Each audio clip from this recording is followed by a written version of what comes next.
On veut amener de la lecture à M. Barrette, au ministre de la Santé. C'est une pétition de 14 000 noms qui a été recueillie pour dénoncer le sous-financement actuel au CUSUM, un sous-financement de 120 millions de dollars qui dure depuis 2012, donc PQ et libéraux.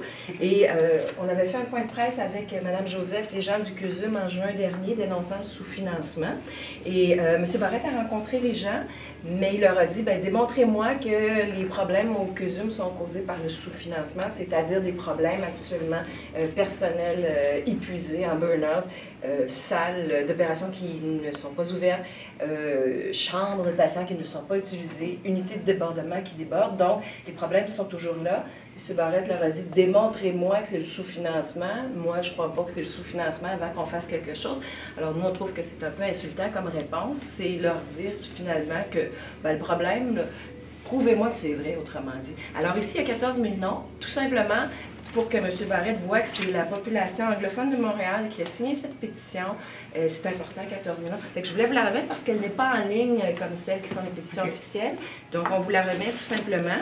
Et puis, je ne sais pas si Mme Joseph, vous avez un petit message pour Dr. Barrette? Bien, j'aimerais que Dr. Barrette rétablisse les liens de communication avec le CUSM. Il a nommé 10 nouvelles personnes au conseil d'administration.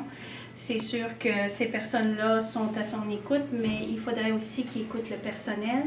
Le personnel sont là pour donner les soins à la population et c'est la population qui souffre présentement. Alors, je pense que M. Barrette devrait avoir une écoute. Il devrait peut-être même, je l'inviterais à venir rencontrer le personnel au Centre universitaire de santé McGill. Voilà. Alors, l'invitation est lancée, la pétition est là.